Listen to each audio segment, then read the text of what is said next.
Ernst & Young, and I've been fortunate throughout my career at Ernst & Young to be able to work with a number of private and public companies, both large and very small.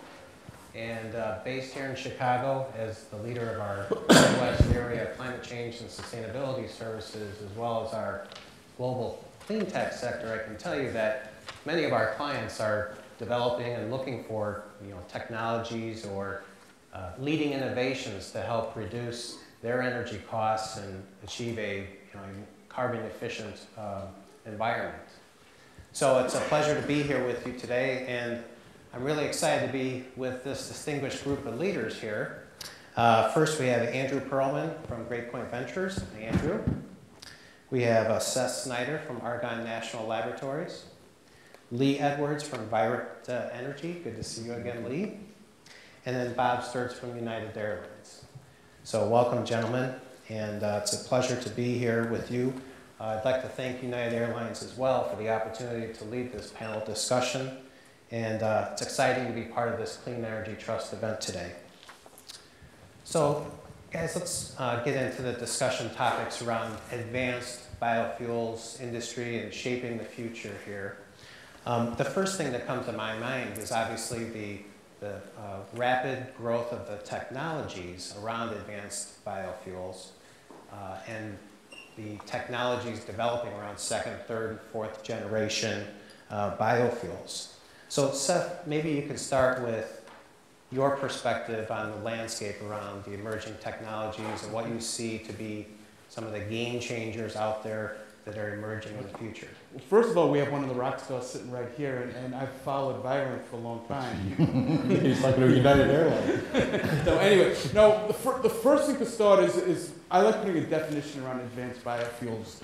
And if you look back, it kind of came into the vernacular with ESA of 2007, Energy Independent Security Act 2007. It defines advanced biofuels as a 50% reduction in greenhouse gases.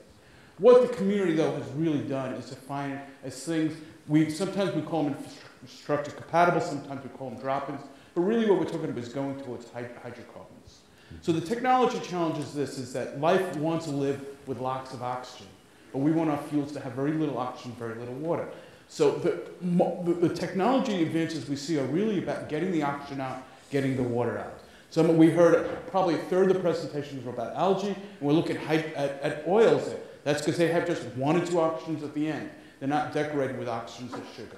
A company like Marquardt looking at catalytic routes for getting the oxygen out. Fermentation companies looking at getting the oxygen out. Our work is really on getting water out of technologies.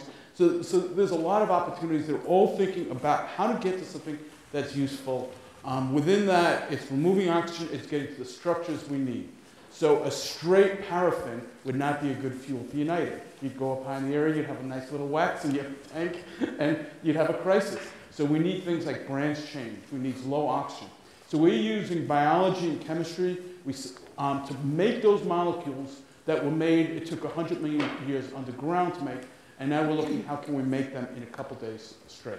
So it's the opportunities are where you have better catalysts and putting in better processes. We engineer organisms to do better. We integrate the process, which would include that conversion of separations, thinking about the feedstock. The winner will be the person who can get it to that product at the lowest cost. Okay, and Andrew, you at Great Point Ventures invest in companies that are big opportunities that have the potential to transform the industry. What do you look for when you're looking at companies with new technologies? Well, I think it's an interesting time because at Great Point Ventures, we're probably a little different than a lot of venture firms in that we tend to invest very early in early stage technologies, but ones that we think, don't kind of aren't around sort of the outskirts, but really are front and center in terms of attacking the issue. And typically, those kinds of investments take an awful lot of money. On average, I would say a minimum of $100 million, and probably closer to $1 billion from start to finish. And so it's, I think there was, it kind of comes in waves. So I think there was a lot of companies that needed a lot of money that were able to get funded for a period of time. And then, so now you've got a situation where all those companies are starting to go public or are starting to get partnerships or starting to build projects. And it's kind of a race. It'll be with a lot of different kinds of technologies. And it'll be interesting to see who's able to make money and who isn't. So I think right now it's kind of an interesting time because it's a waiting game, waiting for some of these companies to actually make product and make money. And if they do, then I think there'll be a lot of money going back into the industry. If they don't, I think it's difficult to put money in right now into companies that need $100 million to $1 billion, because I think that next stage investor is kind of taking a wait and see attitude. So right now where we're focusing is more on simpler areas where maybe you can get where you're going for a whole lot less capital costs, where you can do it on a modular basis, where you can do it on a smaller scale, where you can make products that are much more valuable. So maybe making propylene as opposed to making ethanol, and even higher value products than that. So that's where we think the opportunities are. And then also looking at, what's your feedstock? Because at the end of the day, you can only you want to make the highest value product from the lowest value feedstock. And there's somewhat of a limit to the amount of feedstock that you can get, to a plant. So looking at ways to be able to actually looking at agriculture itself and looking at how you can make plants that maybe you can use salt water as opposed to fresh water, or how you can make or that can grow faster. So we're spending a lot of time looking at agriculture right now as well. Okay, thanks, Andrew. Lee, maybe you can share your approach to technology. And, given that we have a lot of entrepreneurs here today, maybe you can describe how you took the concept to commercialization. That's great, and thanks for the opportunity to be here and also for the introduction.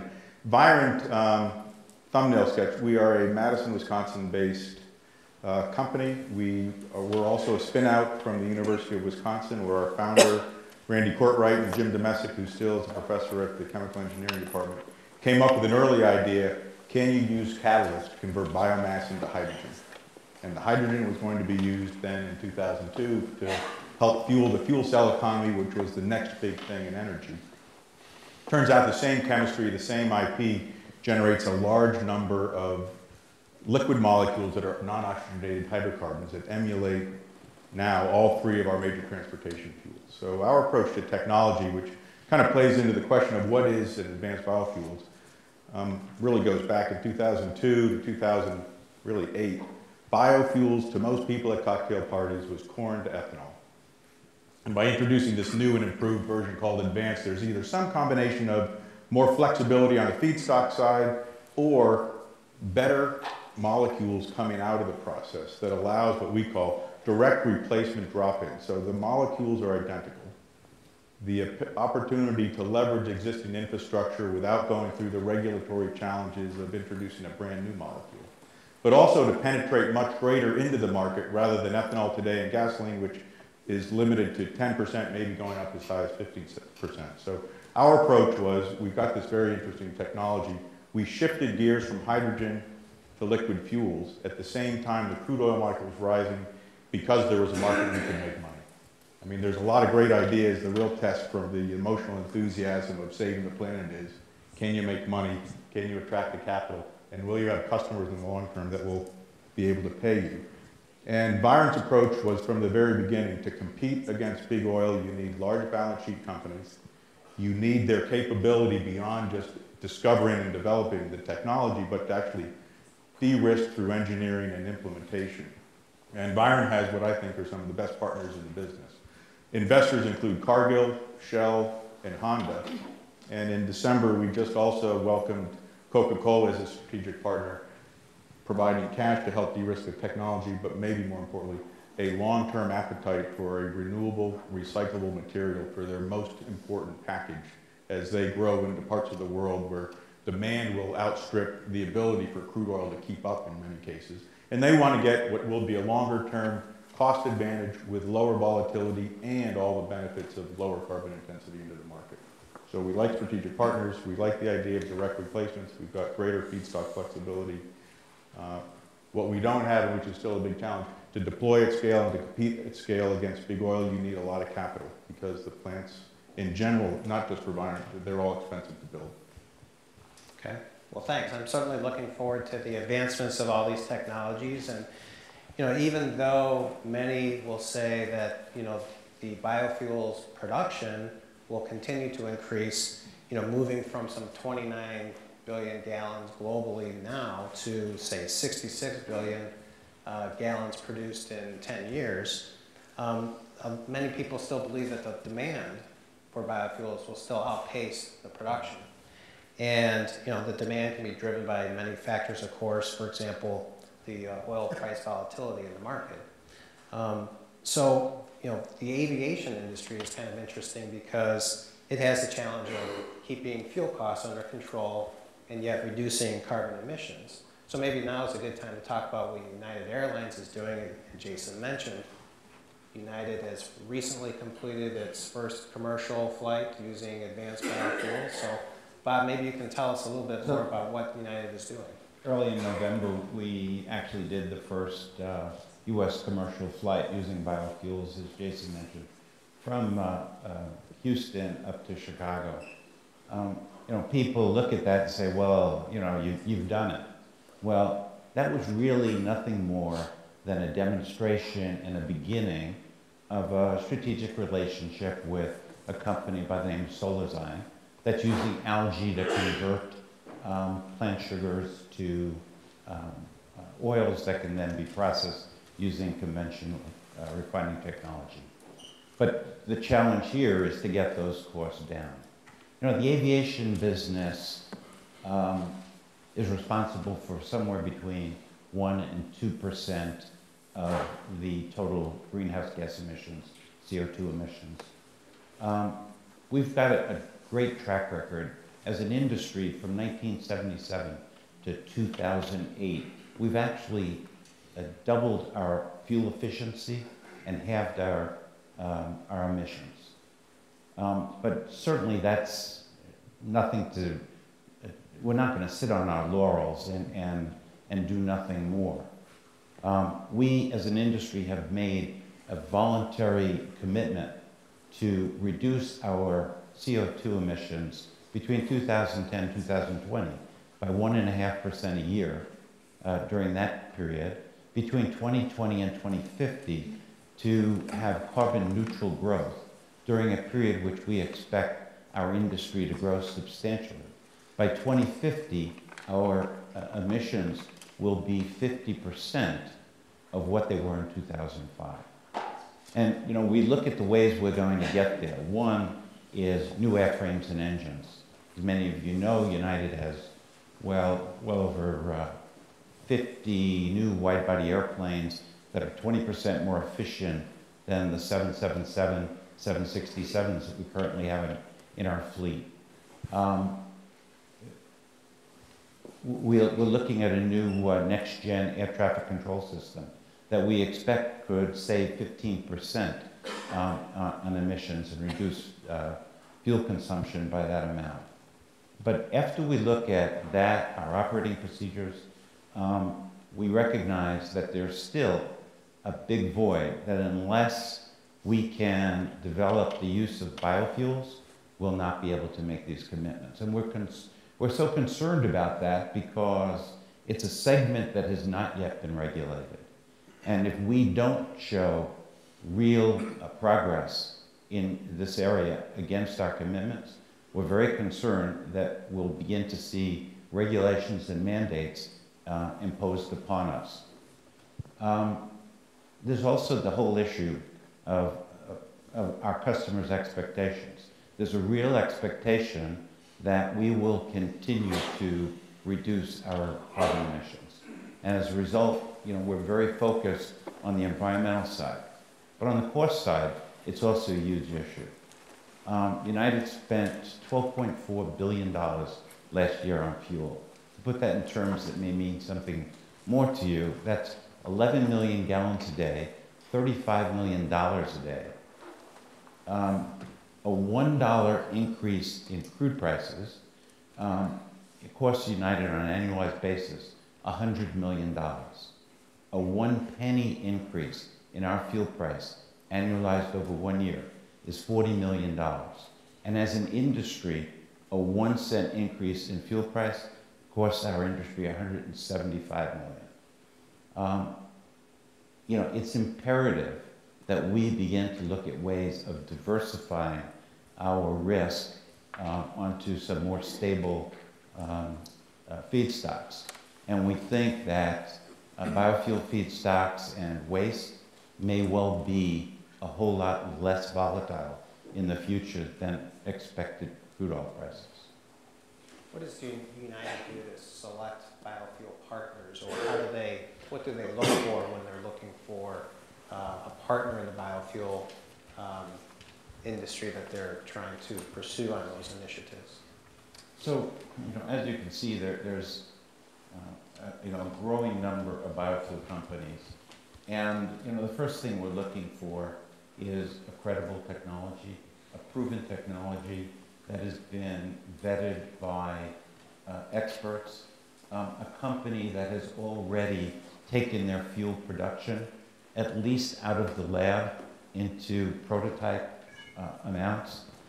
The aviation industry is a little bit different than many of the other energy areas in that we have a very specific fuel specification. That fuel specification is certified by an organization called the ASTM, American Society of Testing Materials.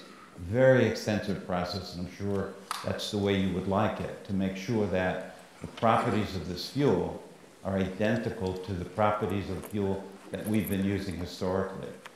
We're looking for a company that can produce, number one, a reliable fuel that meets that ASTM specification, a drop-in fuel so that we don't have to be duplicating the infrastructure that currently exists. 90% of the jet fuel used in this country actually moves across an existing pipeline distribution system. That infrastructure is very costly and would be impossible to duplicate. So we need to make sure that we can commingle the new biofuels along with conventional fuels.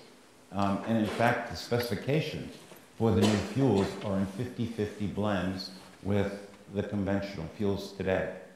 That fuel also has to have a carbon footprint better than conventional fuel. And if a company can meet those 4 criteria that I mentioned, and the fourth one being cost competitive with conventional fuels, a number of people have mentioned earlier today that $3 a gallon hurdle, and that's real. I mean, based on what I've just told you in terms of the fact that this is our largest single cost, representing 35% of the airline's cost, we can't afford to pay any more for biofuels than we will for conventional fuels. But if a company can produce a fuel that meets those 4 criteria, has a management team that is credible, has a business plan, and somebody mentioned earlier today, a business plan that's focused on higher margin opportunities, generating revenues, and looking at fuels as a broader, larger opportunity, it's somebody that we want to talk to. And we've engaged with 10 or 12 companies. And I should mention at this point that I've been engaged in the biofuels area for about 3 years, but not only on behalf of United. As the chairman of the Airlines for America, our industry association, I'm the chairman of the Energy Council, and a lot of the deals that we've done in order to reduce risk, I've done in partnership with many of the other US carriers. So 10 airlines signed a deal with Selena, a company that uses Fischer-Tropsch technology to convert municipal waste to jet fuel. A number of, I think it was 14 airlines, signed a letter of intent with Altair, a company that converts camelina and HEFA, or hydrogenated esters and fatty acids, to jet fuel, oilseed plants, essentially, and tallow. So that there's a lot of work being done cooperatively so that we can spread the risk among a number of carriers. And we've also been working through an organization called CAFI, the Commercial Aviation Alternative Fuel Initiative, where I'm the co-leader of the business and commercial unit, where we help these small companies work their way through the processes of certifying their fuels and finding financing. So it's clearly a large, established ethanol market that's expected to grow.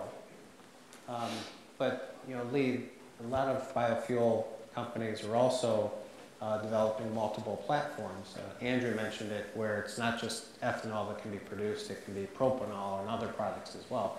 How important is that to have multiple approach strategy in terms of developing a company and using the opportunity to have a multiple strategy to be able to drive growth? I think it's essential right now because for us to compete, you know, in one way, we look at refining as the competition. And the refiners have the ability to tune their product slate to try to adjust to maximize wherever the margins are going to be the highest. And going back to this first generation corn ethanol, there are really two really good uses. One is either drinking it, which is kind of where it started, but in the fuels market, it's a blend stock for gasoline only. So you've got a single molecule going into a single product and you become vulnerable. And you've got mandated limits as to how much you can put into that market. Before you've got the engine manufacturers worrying about warranties, you've got pipeline companies worrying about how we're going to move it from source to market.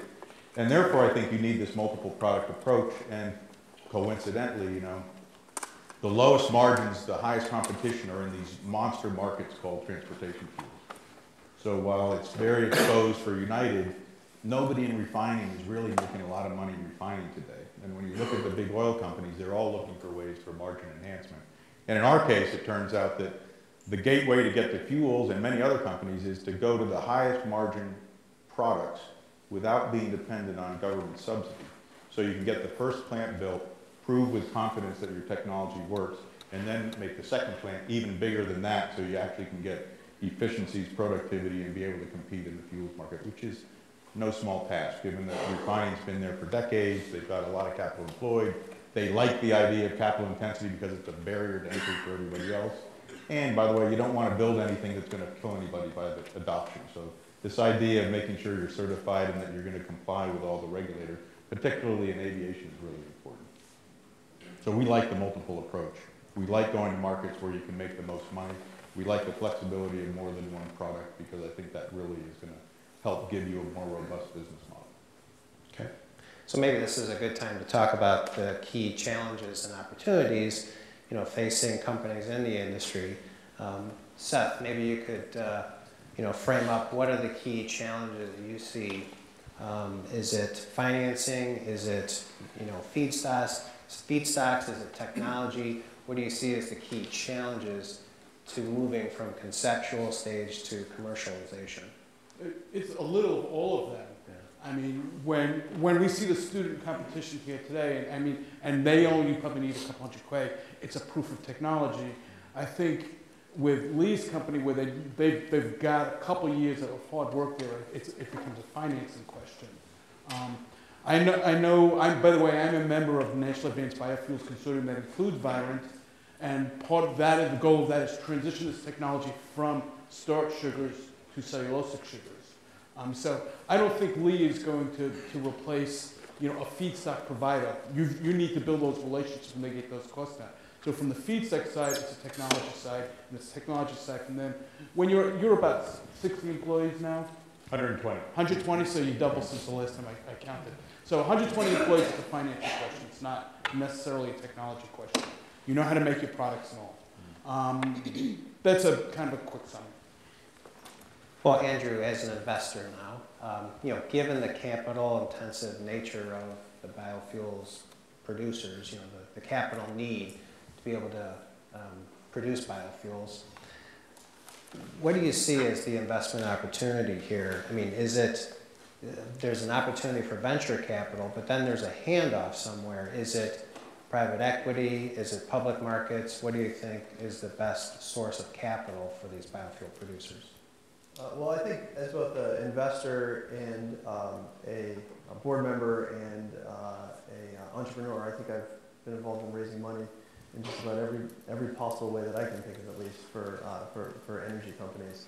I think the biggest issue is funding, because I think when you're talking about competing for products with companies that are making fuels and chemicals and plastics and other things on a massive scale, you could have a fantastic technology that beats the competition cold, and if you don't have the money to be able to demonstrate, not only demonstrate it, but to be able to build a commercial plant that can manufacture vast quantities at scale, I just think it's very difficult to be able to compete and stay in business and be profitable. So I think it really does come down to finding a creative approach to raising enough money to be able to get where you're going. I think venture capital, especially over the last few years, I think venture capital, it's been amazing to see so many venture capital companies invest in clean tech. And that gets you that first, I don't know, maybe $10 million, maybe $50 million. If you're lucky, maybe you can juice that up to $100 million. I think that's really tough. Then you need to bring in strategic investors. At Great Point Energy, we brought in companies like Dow Chemical and Peabody Coal. We brought in AES. We brought in Suncor, which is the largest oil company in Canada. And even that wasn't enough. So now, we need billions of dollars. So now we've spent the better part of the last 2 years traipsing around the Middle East and China and all across Asia, trying to bring in, some of the largest oil companies in the world to invest large amounts of money. I think at other of our companies, we've gotten government grants, we've gotten government loan guarantees. I think that's really fun when it's available. But the reality is that I think the days of a lot of money coming from the government are probably over. I think there was a period in time when there was an opportunity to do that. I don't even know if I think it was such a good idea in the first place. I think the government isn't that good at picking winners and losers, and I think it tends to, even though we were very lucky to get a lot of money, I think it tends to skew things in a direction you don't necessarily want. Another option of raising money is going public. So a lot of companies, including some of ours, are going public in order to be able to raise the amount of money that you need to be able to build that first plant, or doing very large scale private placement that's almost like a public offering, but is on the private side. So I think the answer is you really need to get creative. You need to pound the pavement. I think more and more a lot of the money, at least in our businesses, is coming from overseas. So it's companies that maybe a year ago I'd never heard of in parts of the world that I'd never been to.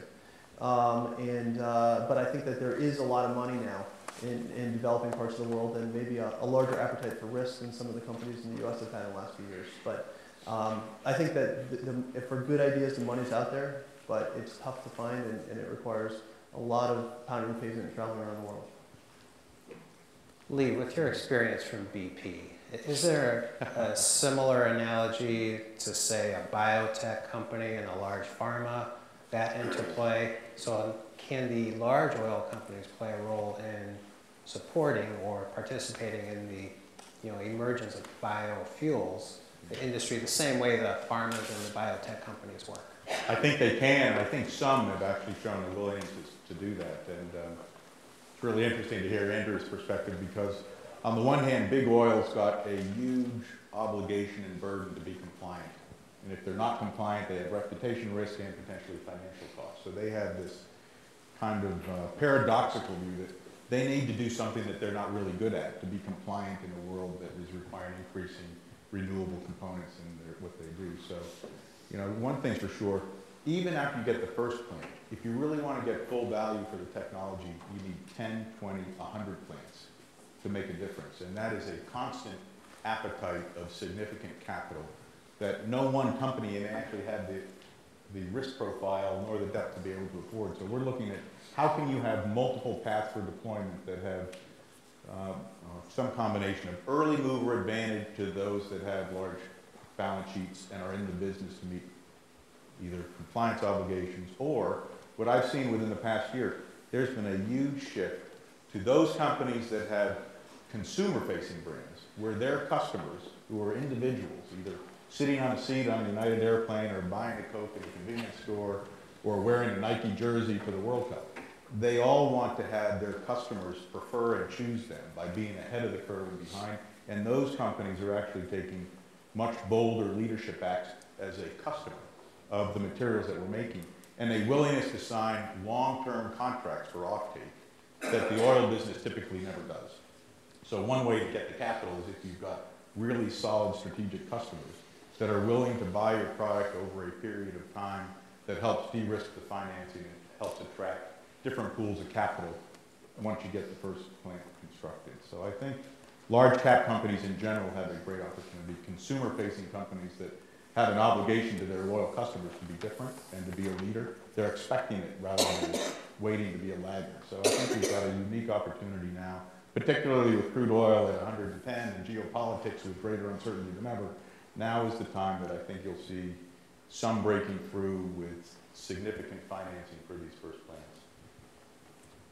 So another, key challenge, let's say, in the biofuels industry is just price competitiveness, right? So being able to be the lowest cost producer, I think someone said it earlier. Seth, what do you think is going to have to change to be able to be that low cost producer? Is it feedstocks? Is it technology? Is it scale? What do you think are the critical elements? It is scale and it's feedstocks and it's economies of scale. So the Lees and the Andrews of the world, starting with the university and our technologies, will get the technologies efficient enough, and the ones that don't will lose. Getting that feedstocks in place at the economy of scale will be a challenge. How do we get a supply chain in place? I see friends of mine from ADM here. They've figured it out for things with a little bit higher value, but can we get that up another order of magnitude? The feedstock economies of scale will be a challenge, and that has to go with the density of the product and how we handle it. Do we do a pre-treatment and then do a densification and collection to get to a facility like that? The technology stuff, I'm certain someone like Lee, who came from the petroleum industry, can take his catalysts and do it. If he could do it at 10,000 gallons, it'll take work. He could do it at 1 billion pounds. You know, it's not an easy step, but that is something that's doable, and I think the finances, basically he can get the cost set. The feedstocks, I think, will be a challenge for a while, because that's a very distributed function, and to get that economy of scale will be a challenge. Right? That's a great point. I think there is this issue of, can you build it and scale it with confidence so that what you can do at a vial size can actually be replicated at a barrel size or a tanker full size or even larger. A lot of people now are looking at, so where is low-cost energy going to come from? With crude oil at $105 a barrel, there are really 3 cheap places. One is coal, the other is natural gas, and the third is biomass. But the biomass requires a whole new logistics and supply chain to be able to deliver and compete, and new technologies to be able to convert those non-food, non-starch materials into usable fuels. And that, to me, is where the opportunity long-term is going to be. We will beat crude oil by a long way if you can find effective logistics supply chains to take low-cost biomass that on an energy density basis is close to the price of coal and natural gas today. And we can compete with crude oil to make the same products that Bob's finding today. Yeah, a lot of the work that we've already done in looking at various biofuels and feedstock, 85% of the cost of biofuels is in the feedstock. So unless we can really focus on, increasing yields, improving the agricultural technology associated with growing these crops, we're not going to get to the price point that we need. So, we have been working very closely. The Airlines for America, along with folks at Boeing and the USDA, have been working very closely together to try and make some of that happen, to take some of the regulations that today apply only to food crops and get them to apply to some of the new energy crops that we have an interest in growing that biomass. And the USDA has been an incredible partner in working with us. I think Secretary Vilsack was here in Chicago about a month ago announcing the Farm to Fly program, which is basically a coalition of Airlines for America, Boeing, and the USDA in a focused effort to generate a bioenergy industry here in the United States. Yes, Seth. On a carbon base, we heard at lunchtime about how with 250 natural gas, it's hard for wind to compete. Has anybody ever seen, there's a slide that Bill Bainholtz, the CTO of Dow, uses, where he puts all these different carbon sources, basically what it is on the cost per BTU. Biomass is down there with coal. It's down there less than crude. If we get the logistics in place, the technology, we've given a feedstock, we have learned to get all the tweaks out of it, to get everything out of it, to get it very efficient. The technology we will do, with that. But it's, the costs are right, getting that front end, that logistics in place is still a challenge. Well, Andrew, you mentioned earlier that it looks like government funding and government stimulus may be going away. If that happens, then the biofuels industry will probably look to public or private investments for funding sources. Just thinking through this, government has a role to play and has an interest in the advancement of the biofuels industry, whether it be energy security, innovation, creation of jobs, etc. Maybe I could ask you, Bob, and Andrew, what do you think is the role that government should play in this area to, support and promote the advancement of the biofuels industry? So a little bit of history. The government has been involved in the development of almost every form of energy. I mean, back in the 1900s, they were involved in research and development in petroleum. In the 40s and 50s, they were involved in the development of nuclear energy. As a matter of fact, if you think about the first nuclear plant was basically nothing more than the same technology that was put on the first nuclear submarine, put on land on a smaller scale. The first use of nuclear to make electricity was at Argonne. You're absolutely right. So I say Credit where credit is. military and commercial. Yeah. But absolutely right. But obviously the government has been deeply involved, and I think they should be in basic research. I think where we've made a mistake is in providing grants and loan guarantees to companies that have reached what I call the technological inflection point, the point at which it's a proven technology that can now be accepted into the commercial arena, and where we're looking at significant improvements in the price point of that energy. And frankly, I see tremendous investment in wind and solar, and very little investment in the liquid petroleum products area. And I think that's a big mistake on a policy level, because when we project out to 2020,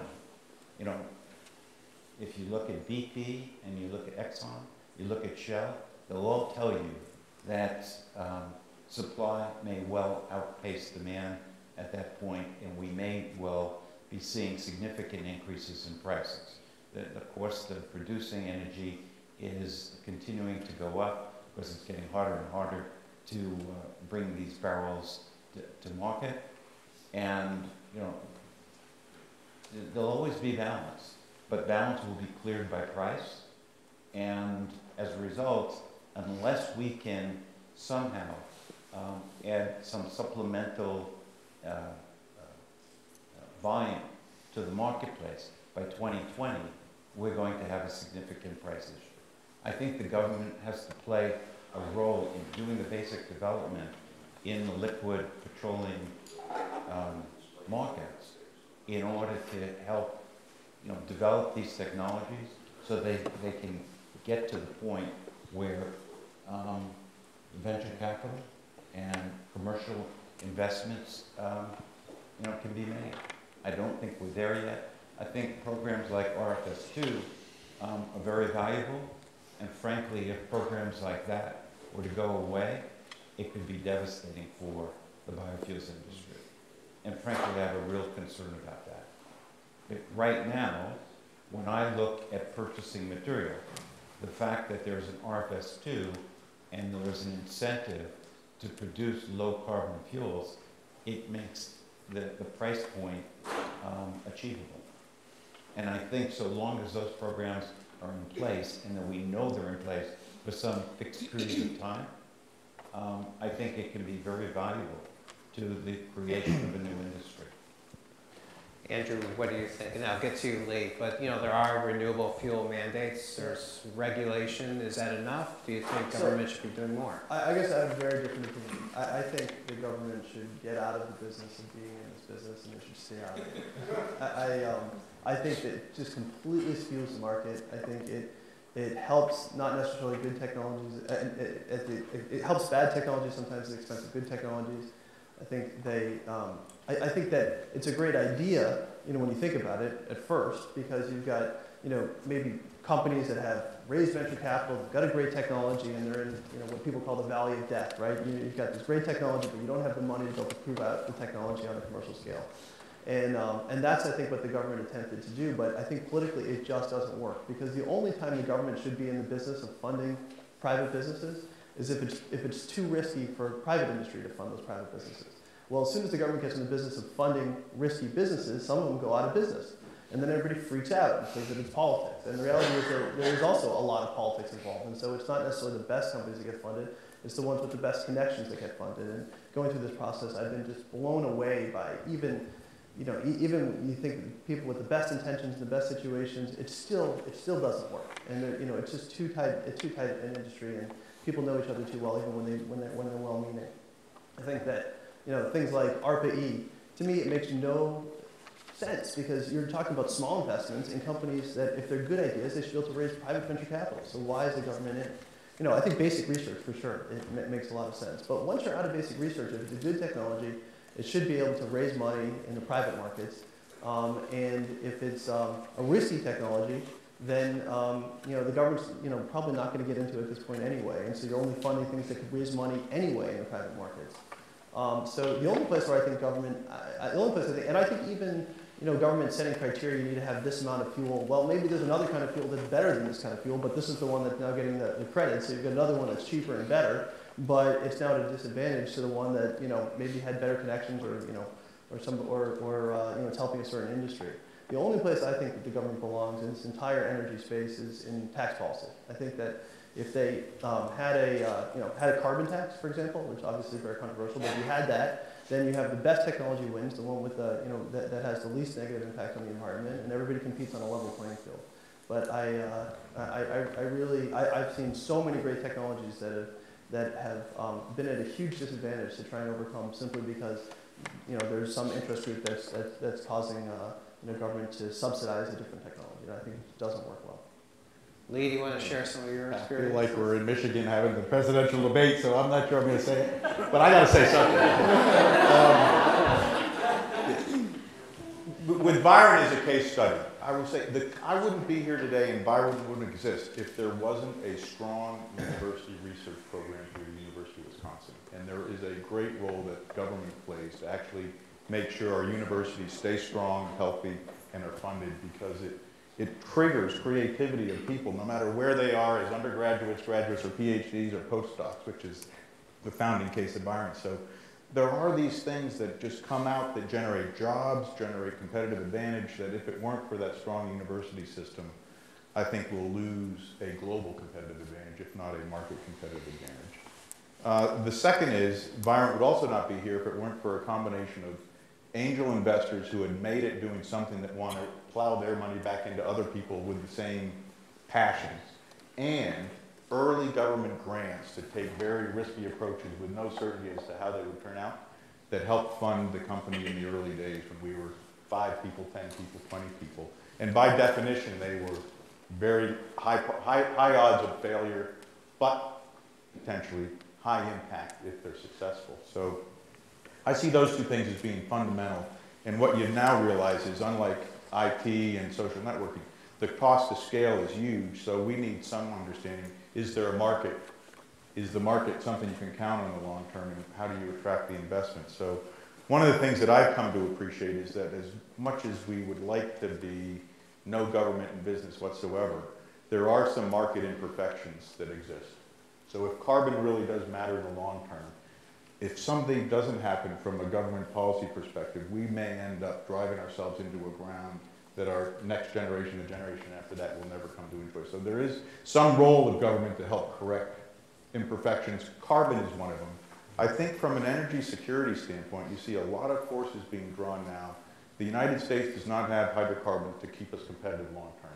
And they're trying to come up with alternatives to that decouple ourselves from where energy deposits sit today and where demand is going to grow. So to the extent they can help that, I just want a level playing field. So where I kind of agree with you, Andrew, big oil gets incentives that I can't even access.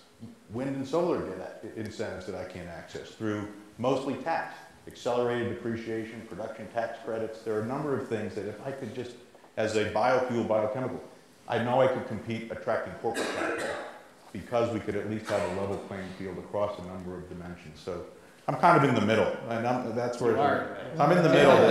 There's a great role to play, but if we ask too much of the government, taxpayers will not support it. Picking winners is absolutely where they're not good.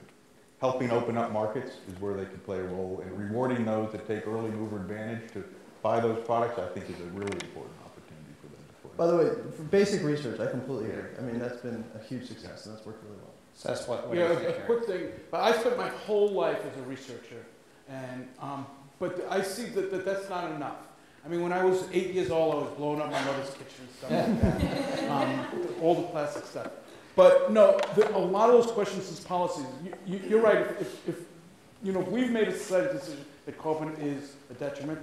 We need a policy in place that taxes it. Is there a difference in carbon if it's released from coal versus oil? No, but in the GHG, which did go through, there was flavors of carbon, even though they all look the same to me. So one of and so if we do it at a neutral level like that, I think the bio-based products will accelerate. The advanced biofuels will outcompete because they don't require the infrastructure change. There's a lot of things there. And I'm going to do a little bit plug. Jessica's sitting there, who's from the U of C Harris School. We're working right now. We're going to have a workshop on one of the policy challenges to advanced biofuels. And we're going to be circulating that as soon as I have time to put that document together, which she's getting mad at me. And we're going to do that sometime in the spring. And really looking, what are those policy challenges to get the transformation that we need done? And that is a real issue. You know, and as hopefully I won't have to go in the lab so much anymore. You know, those are the kind of issues that are going to make the difference rather than just the best science. You need the best science from the labs, but you also need, you know, those long-term stable incentives. I mean, we talk about the RFS. I mean, the ethanol credit ran away. The RFS really doesn't exist because every year we delayed it a year. I mean, so it's not real. I don't know what number we're supposed to be. Do you know what number we're supposed to be at this year? Like 300 million gallons? They lowered it to like 5 million. I mean, it just disappears every year. There's much more than that. So there's one other point is, you know, the military has been instrumental in helping us do the certification and testing for alternative fuels. You know, for every, you know, pathway to making jet fuel, you're going to need a new certification. So if it's alcohol to jet, or it's fermentation, renewable jet that you're producing, or pyrolysis, every one of those pathways, we need to get certification. And it's been the Navy and the Air Force that has been devoting a lot of money, a lot of time and effort to actually creating those certifications, doing a lot of that testing on behalf of not only the military, but also the entire commercial aviation industry. There's one other, on this government role, the one thing that I think is really fascinating lately that I give credit to the Department of Energy for, this National Advanced Biofuel Consortium that you mentioned, it enables companies and universities and the national lab system to collaborate in a way without that funding, I don't think we would. So when you see over 20 entities that include BP and Chevron and Catchlight and Amyris and Byron and others, Argonne, PNNL, and NREL, it is a unique opportunity to try to figure out where can really good ideas, best in breed ideas, be put together to help solve this problem on what's the best conversion, what's the best biomass, and how do you get dropping molecules. So it's not a lot of money, but for those involved, it's a lot of money in the overall scheme of things. And I think they've been very helpful. Well, it's a very interesting discussion, and I think we'll wrap it up. So let's just, if you could each take a minute, what is the key takeaway that you'd like our audience to have in terms of, you know, the future around the advanced biofuels industry? And Andrew, why don't we start here? Sure. Yeah, no, I think that the opportunities are still enormous. I think that you know, whether the government's involved or not involved, I think the most exciting thing that's happened probably for anything in alternative energy is that the price of oil is high. And as long as the price of oil is high, I think that the opportunities are going to be huge. I think that's had the biggest impact. So hopefully oil will stay high. friends at United may not like that idea, but I think that I think that there'll always be room for new technologies and entrepreneurship and investors, and I think there'll be more and more investors jumping into the game as long as energy prices stay high. So I think it's a great opportunity to be starting a business in this space right now. Seth, key takeaway. Okay. Two halves to my key takeaway. We talk about greenhouse gases and all and sustainability at various points. That's really driven by the feedstocks, what we grow, how we handle it. In terms of what advanced biofuels and what that portfolio is, does it meet United needs, that really gets down to the biochemistry, the biotechnology, the chemical engineering, and the engineering. So we have two sides to those things. We have to look at what is that product portfolio the Uniteds and their colleagues need. We can do the engineering and the chemistry to get there. If we want to do it in terms of looking at footprint sustainability, we have to think on the agricultural side. Okay, Lee? Oh boy. I guess having sat through the session before this one, I was struck by the passion and the innovation that the presentations put forward. And I guess my takeaway is we need that same innovation. We really do need to come up with new ideas that give competitive advantage. However, it needs to be done with enough realism so that we don't set expectations so far out in front that the cost of failure ruins everybody else's chances to be successful. So I think, you know, most of us may be in the Midwest right now. There is a certain level of conservatism, humility that I think goes a long way, particularly because the path to commercialize is longer, the money to do so is higher, and you do need some level of patience with urgency so that we can be successful and exceed expectation, rather than create a great idea and then only have it self-implode and destroy it for all the other ideas that are trying to get the breakthroughs in the same space.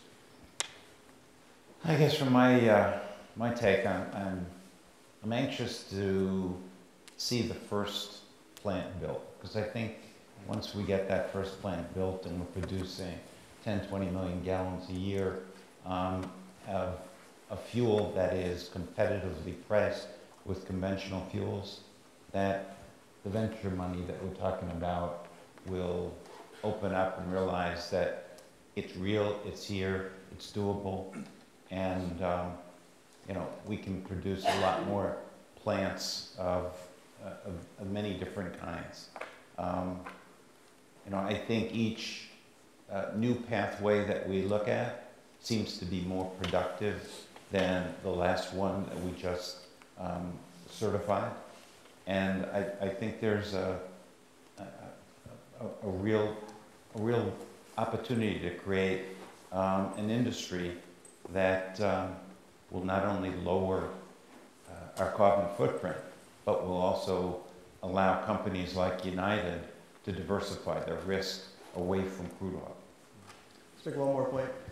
People talk about, you know, the Google moment or the Facebook moment. You know, as soon as that first company, and there will be one, and it probably won't be too far from now, but as soon as that first company gets their plan online and makes, you know, billions of dollars for its investors, and you know, people's, you know, imagination really starts to run wild, and you've got, you know, your 1,000 millionaires running around and the whole thing. You know, that's when I think money will really start to pour in and the industry will really grow. And as soon as that point happens, and I think there's now enough companies that are out there that have been funded that are going to happen, I think that's going to be the hockey stick point in this entire industry. Okay, thank you very much, gentlemen. That concludes our panel. I'll turn it over to Jason.